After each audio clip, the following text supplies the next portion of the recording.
Bien, continuamos con el tema sobre la candidatura del próximo procurador para la defensa de los derechos humanos, y en la segunda parte de esta entrevista nos acompañan dos expertos para analizar este tema.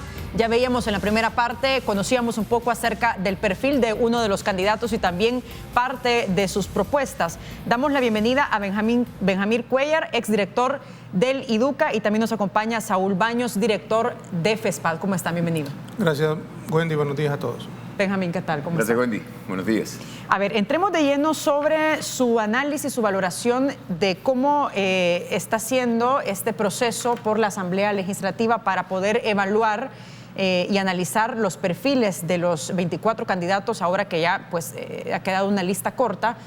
¿Cómo han visto ustedes esta evaluación? ¿Bajo qué criterios la Asamblea Legislativa, es decir, los diputados, están escogiendo a los perfiles idóneos para poder ostentar el cargo a procurador?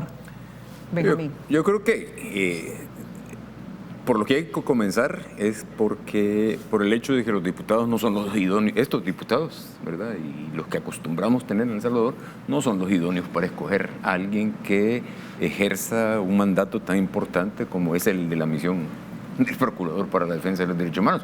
Yo no imagino qué criterios tienen para resolver, a final de cuentas, a quién nombran como procurador. La prueba está en la historia de los nombramientos de la Procuraduría para los Derechos Humanos. Su titular desde que comenzó la institución. La institución comenzó, ¿verdad?, mal, ¿verdad? Eligieron a alguien que es para que diera los primeros pasos la institución, a alguien que, bueno, que somos amigos, pero cariño no quita conocimiento, ¿verdad? Entonces, que no tenía ni experiencia, ¿verdad?, en materia de derechos humanos, ni conocimiento de del tema, ¿verdad? Entonces, si los primeros pasos de la criatura los va a dar conducida por alguien que no tiene las capacidades, ¿verdad?, las experticias, como dicen ahora, para conducir la institución, entonces el resultado ya lo conocemos, ¿verdad? La Procuraduría es una institución que después del fin de la guerra sirvió para que decorara la casa del nuevo El Salvador, entre comillas, que solo se amplió para que cupiera el FMLN, pero la demás gente, la población, las mayorías populares siguieron afuera aguantando todas las inclemencias del tiempo, y la Procuraduría junto con la misma Policía Nacional Civil, creo yo que eran como los dos adornos que decoraban la sala de la casa. A ver, Saúl, ¿cuál es su análisis sobre el proceso que está llevando a cabo la Asamblea Legislativa? En su juicio, ¿qué elementos debería tomar en cuenta para poder analizar los perfiles de cada uno de los candidatos a Procuraduría? Bueno, yo comparto lo que está planteando Benjamín, pero eso es lo que tenemos y eso hay que ceñirnos. De hecho, creo que se ha mejorado en materia de procedimientos. Hay que recordar que está la Constitución de la República, que establece dos requisitos sustanciales, que tiene que ver con la moralidad e instrucción notoria, y eso ha sido desarrollado más a fondo, más a profundidad por la Sala Constitucional, la composición de la Sala Constitucional anterior, que a raíz del conocimiento de demandas contra nombramientos que hizo la Asamblea Legislativa, en sus resoluciones desarrolló, por ejemplo, el tema de la moralidad y la instrucción notoria, y qué se refiere o qué debería de entender la Asamblea Legislativa al respecto. Lo que plantea Benjamín sobre la composición de la comisión ad hoc tiene que ver también con la composición de la comisión política de la Asamblea Legislativa. Todas las fracciones legislativas están representadas en la subcomisión, y los diputados, las diputadas que están en la subcomisión deben de establecer un proceso que luego debe de ser informado a la comisión política, que en ese punto es en el que estamos actualmente. También se establece 3 elementos fundamentales. Uno es desarrollar un proceso transparente, que creo que eso lo podemos poner en cuestión de si ha sido transparente o no. El otro tiene que ser con la documentación o verificación de los candidatos, de cada uno de los candidatos. También hay algunas cosas que se podrían señalar en ese proceso, y creo que lo más importante es dar a conocer a la población, a los medios de comunicación, qué elementos tomaron en cuenta ellos para tomar la decisión de las personas que están ahora en la lista corta, porque hay una lista bastante corta, y que esperamos que a más tardar el jueves se tenga ya el nuevo procurador o procuradora. Si se cumplieran esos 3 pasos a cabalidad, podríamos decir de que tenemos un proceso más o menos aceptable. Sin embargo, hay que decir que hay una corresponsabilidad en este proceso también. Creo que la ciudadanía de manera general tiene una parte de la responsabilidad, las organizaciones de derechos humanos tenemos otra, y lo digo porque creo que ha habido poca participación ciudadana en el proceso, en la primera etapa. Uno tiene que ver con la inscripción de los candidatos o candidatas. La Asamblea Legislativa, esta vez en tiempo determinado por la ley, hace el llamamiento para que se den las inscripciones respectivas y luego inicia el proceso de interpelación pública. En esos procesos de interpelación pública ha habido poca participación de las organizaciones de derechos humanos, de la ciudadanía, pese a que son públicos. Y eso denota, a mi juicio, a juicio de FESPAD, el hecho de que también hay poca confianza en la Asamblea Legislativa. Y creo yo que esa confianza se puede ver robustecida haciendo una buena elección de candidatos que ocupan cargos de segundo grado, y esta vez no es la excepción. ¿Se debió establecer un baremo, como lo dicen algunas organizaciones, o un proceso estándar de evaluación, Benjamín, en este proceso para elegir a los candidatos o al candidato para procurador de la defensa de los derechos humanos? Yo creo que sí, yo creo que para cualquier elección de segundo grado debería establecerse criterios que no tienen que ser estándar también, ¿verdad? Porque se dice, bueno, el baremo para procurador, para fiscal, para procurador general, para todos los o las funcionarias de segundo grado no tiene que ser estándar. Cada institución tiene sus características propias también, ¿verdad? No es lo mismo la Fiscalía que la Procuraduría para la Defensa de los Derechos Humanos.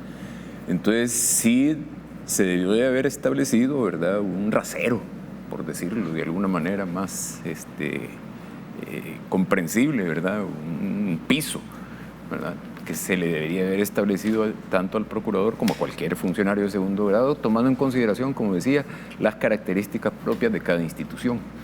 Y el momento que vive el país también.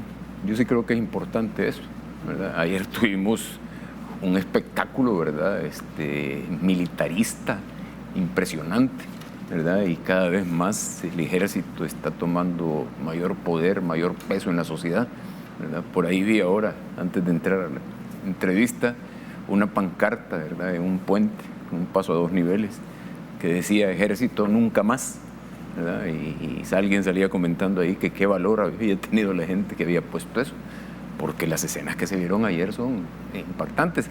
En el marco de una realidad en la cual el ejército está volviendo a tener un protagonismo que no debería de tener. Solo por referirme al ejército. Podemos hablar de la delincuencia, podemos hablar de un montón de cosas más, pero hay un factor que yo creo que hay que considerar, ¿verdad?, en ese rasero, en ese piso que habría que poner el funcionario, y es que ya no están en el gobierno, en el ejecutivo, ninguno de los dos partidos que, siendo protagonistas de la guerra, ¿verdad?, firmaron los acuerdos en los cuales se creó la Procuraduría para la Defensa de los Derechos Humanos. Entonces, eso puede ser un elemento que lleve al actual ejecutivo a considerar con incluso mayor desprecio que el que se ha considerado hasta ahorita la Procuraduría para la Defensa de los Derechos Humanos. A propósito de lo que dice Benjamín, y con esto dejo la pregunta y hacemos pausa y luego conozco sus valoraciones, ¿cuál es la postura que deberían tener el próximo procurador sobre lo que estamos viendo en materia de seguridad, denuncias de ejecuciones extrajudiciales, casos de desplazamiento forzado que no han sido atendidos por el Estado y no se ha cumplido la sentencia de la Sala de lo Constitucional que hizo en julio del año pasado?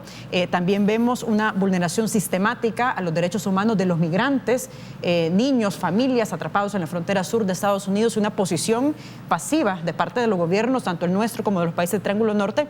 ¿Cuál es la posición, la postura que debe tener el próximo procurador sobre esto? Creo que es interesante analizarlo después de la pausa. Regresamos, no nos cambie.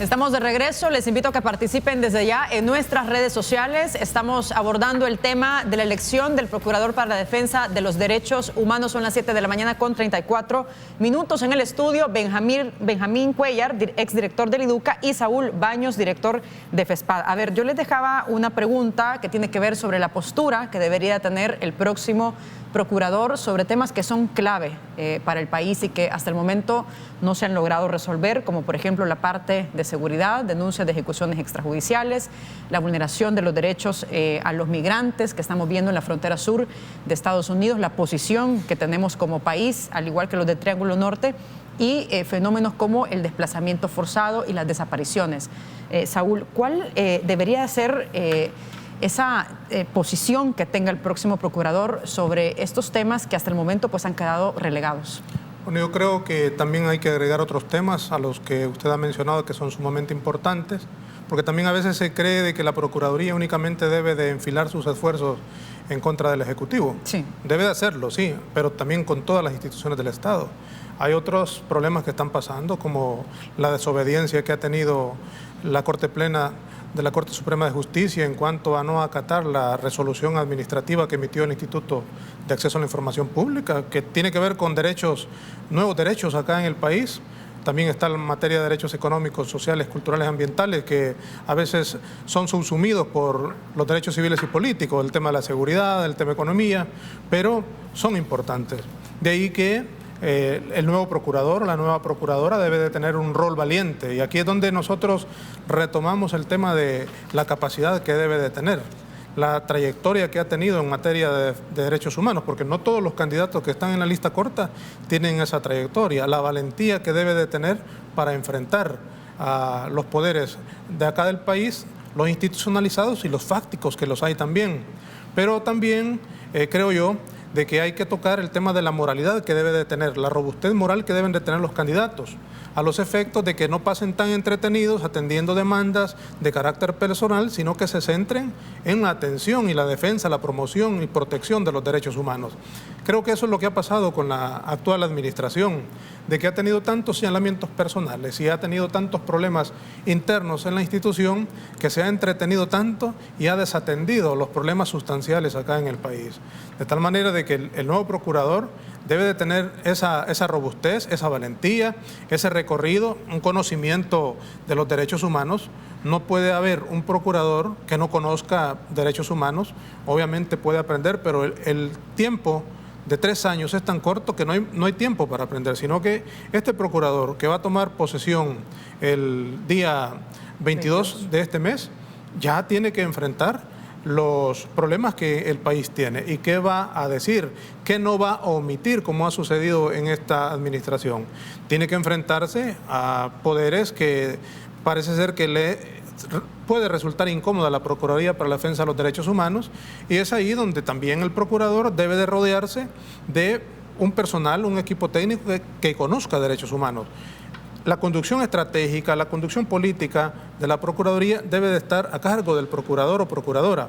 Y para eso, para cuestiones internas, tiene un procurador adjunto y tiene los procuradores temáticos que le deben de hacer un buen trabajo y permitirle a él o ella posicionarse frente a esas violaciones de derechos humanos. La Constitución es clara en los mandatos que da a la Procuraduría. Son 14 mandatos. Y también está la ley orgánica de la Procuraduría para la Defensa de los Derechos Humanos, y sobre ese margen es que debe de actuar. Pero cuando uno hace una evaluación de la actual administración, vemos de que se han incumplido algunos mandatos legales que tiene el titular. Por lo tanto, creemos de que esa independencia que debe de tener el procurador, la valentía, el conocimiento de los derechos humanos, la capacidad de gestión interna, capacidad de gestión internacional, sus vínculos que debe de tener con los sistemas de protección, tanto regional como universal de los derechos humanos, debe de ser fundamental. Y también el trabajo que puede hacer con las organizaciones de derechos humanos en el país, que en esta administración ha estado bastante débil. A propósito, me gustaría que viéramos algunas publicaciones donde destacan declaraciones de algunas organizaciones también y sectores que hablan de la candidatura de la Procuraduría. A ver, dice Arpas, lamentamos que el proceso de elección responsabilidad de la Comisión Política de la Asamblea de la República, que a su vez creó una subcomisión para la realización de entrevistas de las 24 personas que presentaron candidaturas, no hayan hecho público el establecimiento de ningún baremo de criterios estandarizados para valorar y evaluar estas candidaturas. Por ejemplo, dice, las preguntas sobre temas de relevancia en materia de derechos humanos no se realizaban sobre los retos y desafíos que implica de cara a responder a los compromisos contratados y convenios internacionales, sino sobre las posturas y opiniones personales de las personas postulantes. Tenemos también un editorial de la UCA, dice, la elección del procurador, necesitamos un procurador ágil en y para la comunicación. En este mundo de redes sociales, la Procuraduría debe estar lista para la información inmediata y para proveer mensajes directos impregnados de los valores que soportan los derechos humanos. Una Procuraduría lenta en las respuestas y en la comunicación no sería adecuada para nuestro tiempo. El titular de la institución protectora debe ser al mismo tiempo exigente y dialogante. Además, una Procuraduría mal dotada en un país en el que no se respetan los derechos humanos no contribuye a que crezca la confianza de las instituciones. Benjamín, ¿qué le agregaría usted a estas declaraciones sobre los retos y desafíos que tiene el próximo procurador? Recursos. Debería de tener recursos la institución. Y los recursos se ganan con las capacidades, con la experiencia, con la voluntad. La voluntad se declara. O sea, yo no he oído procurador que no diga que va a defender los derechos humanos, ¿verdad? Pero, sobre todo, y algo que decía Saúl, la valentía, ¿verdad? La valentía, como por ejemplo para, o sea, combinando todas esas cuestiones que he planteado, los recursos, las capacidades, la experiencia, la voluntad declarada y la valentía, podría, por ejemplo, tener al actual titular de la Procuraduría o al que venga dentro de pocos días, peleando porque se instale la comisión revisora de los archivos militares sobre casos relacionados con el conflicto armado interno en El Salvador, de graves violaciones de derechos humanos, que la creó de manera muy ratonera, ¿verdad? Salvador Sánchez Serén el 31 de mayo de este año, el día que él salía, y la publicó en el Diario Oficial. O sea que ese decreto ejecutivo entraba en vigencia el 8 de junio, ¿verdad? Y hasta la fecha no se ha instalado la comisión famosa, ni sé si se va a instalar, ¿verdad? Ya depende del actual ejecutivo.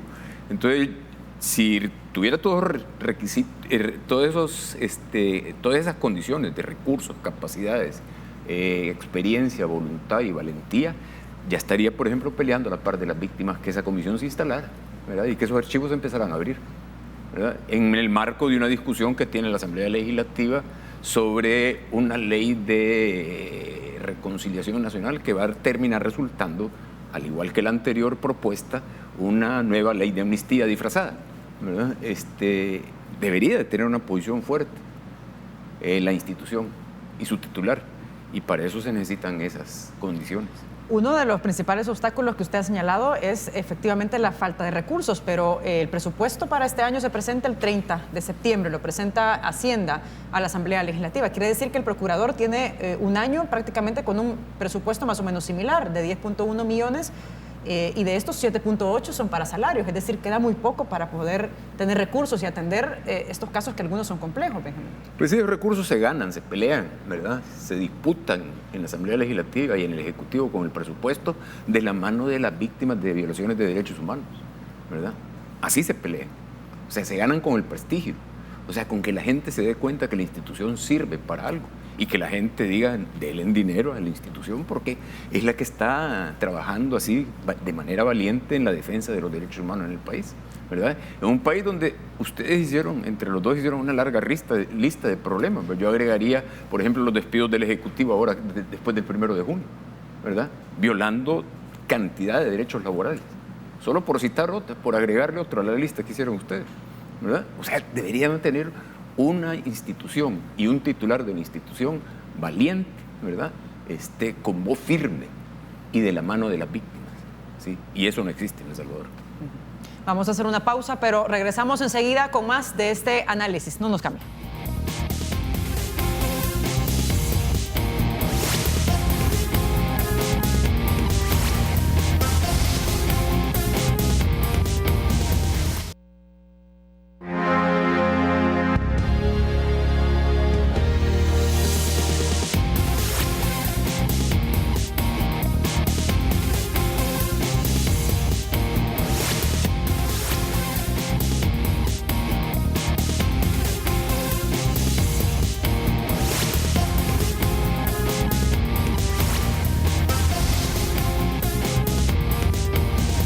ya estamos en la parte final de esta entrevista y seguimos conversando sobre el proceso de elección del Procurador para la Defensa de los Derechos Humanos. En el estudio nos acompaña Benjamín Cuellar, exdirector del IDUCA, y también Saúl Baños, director de FESPAD. Saúl, ustedes como FESPAD entiendo que han realizado pues un acercamiento con algunos de los candidatos a procurador, entiendo que 8 de los 24 aspirantes. ¿Cómo evalúan o cómo analizan ustedes los perfiles de estas personas que han llegado a tener acercamiento con ustedes y han respondido las preguntas o interrogantes que han tenido? Sí, nosotros hicimos 2 conversatorios, dividimos el grupo de 24, invitamos a todos los candidatos en 12 y 12, únicamente llegaron 8, eso también creo que demuestra el poco interés de participación con sociedad civil, y nosotros sí utilizamos un baremo, me limito a mencionar nombres, creo que hay personas valientes y valerosas que reúnen los criterios que la Constitución y la Sala Constitucional establece,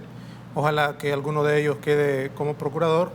También un grupo de organizaciones sociales elaboramos recomendaciones para elaborar el cumplimiento que deben de reunir los candidatos. Se lo hicimos llegar a la Comisión Política de la Asamblea Legislativa, que también esperemos que lo haya tomado en cuenta. Y este esfuerzo era más que todo para contribuir desde sociedad civil a el proceso que lleva la Asamblea Legislativa, para tratar de transparentarlo un poco más. Y el resultado lo hicimos llegar también a la Asamblea Legislativa. Además, fuimos observadores de todo el proceso de las 24 entrevistas que se realizaron en el complejo educativo cultural de la Asamblea Legislativa. Ahí creo que pudimos también hacer algunas preguntas que fueron pasadas a los candidatos y nos parece de que fue un ejercicio interesante. Lo que sí no nos parece que ha sido tan interesante es el paso que sigue o que siguió la Asamblea Legislativa en cuanto a no utilizar baremos y no tener elementos objetivos para evaluar los candidatos, pero sobre todo la verificación de esa información que se pudo haber dado de cada uno de los candidatos. Y sobre todo, que hoy que hay lista corta y que ya se tiene algunos candidatos que se mencionan como probables a ser electos el día jueves, creemos que el jueves va a ser esa elección, no tenemos conocimiento, ni la Asamblea Legislativa le ha dado a los medios de comunicación, al público en general, ni a quienes hemos participado y fuimos invitados a ese proceso, sobre los argumentos que se basa cada uno de los miembros de la subcomisión que trasladó a la Comisión Política y los alegatos que la Comisión Política está teniendo actualmente para decir que ya están ranqueados y que en primer lugar ponen a X, Y, Z candidato. Yo creo que es necesario que eso se sepa. Y no solo porque nosotras queramos saberlo, es que la Corte Suprema de Justicia, a través de la Sala Constitucional, ya dijo cuáles son los criterios que se deben de establecer para que una elección sea apegada a derecho, apegada a la Constitución y apegada a las resoluciones que la Corte ha emitido. En tanto ello, si es que no se da ese proceso, quedan vacíos. Y decía yo en una de mis intervenciones en este programa, de que el procurador electo o la procuradora electa debe de tener la moralidad notoria, comprobada, verificada, a los efectos de que no sea objeto de impugnación su nombramiento, porque eso va a entretener demasiado a ese titular que tiene, ya enlistamos tantos problemas que hay acá en el país y que debe de estar centrada en la atención a esas violaciones a derechos humanos, que debe de estar centrada en la protección de los derechos humanos y en la promoción de los derechos humanos, y no en atender demandas que le pueden salir por efecto de no haber verificado la Asamblea Legislativa. De tal manera que nosotros lo que creemos es que la Asamblea Legislativa tiene una responsabilidad, todavía está a tiempo, para que verifique todo lo que de los candidatos se dice y también excluir aquellos señalamientos espurios que se están haciendo. Algunos medios de comunicación están haciendo algunos señalamientos que creo que no son tan verificables y no debería la Asamblea Legislativa descartar sin verificar. ¿Se refiere a las denuncias, por ejemplo, de algunos candidatos que tienen expedientes abiertos en algunas instituciones, como la Fiscalía General de la República, la Corte de Cuentas, el Tribunal de Ética Gubernamental? Justamente a algunos candidatos se les ha señalado eso, pero yo creo que la Asamblea Legislativa debe de verificarlo, porque también hay que recordar, dado que la mayor parte de candidatos ha ejercido la función pública, en su trabajo de administración jurisdiccional o administrativa, han confrontado con trabajadores. Hay una jueza que ha dicho de que no ha sido satisfactoria para una de las partes y ha sido demandada en lugar de apelar a un tribunal superior. Ha habido otro candidato que se le pedía que presentara su solvencia de Corte de Cuentas cuando no ha sido funcionario público. Ha habido uno de que ha sido señalado por estafa y ha ya desmeritado con pruebas de que no ha sido así. Ha habido otro que se le señala de ser patrocinador de un partido político, cuando, entiendo yo, y lo ha manifestado, ha comprobado de que no existe ese elemento que se le señala. De tal manera que, la Asamblea Legislativa debe de verificar eso. ¿Cuál es su valoración sobre estos casos que se han conocido y si coincide con la apreciación que tiene Saúl sobre estos expedientes abiertos de algunos candidatos, 3 en concreto? Yo lo decía al principio. O sea, yo no termino de tragar, por decirlo de alguna manera, el proceso de elección que tienen para funcionarios de segundo grado y en particular para el procurador para la defensa de los derechos humanos o la procuradora para la defensa de los derechos humanos, siendo tan delicada su misión, ¿verdad? Y tan importante. Entonces, esas deficiencias de origen, esas fallas de origen de diputados que no tienen los criterios, el conocimiento, la experiencia, las capacidades para valorar, ¿verdad? A quien va a ser titular del defensor del pueblo, de la defensora del pueblo, porque su nombre es ese originalmente, el ombudsman o la ombudswoman. Surgen todos estos problemas que ha señalado Saúl, ¿verdad? O sea, patinan en falso, o sea, dan patadas. ¿Pero cree usted que a la Asamblea le falta verificar de mejor manera estos casos? No, yo creo que a la ciudadanía le falta verificar a los diputados que integran la Asamblea Legislativa, ¿verdad?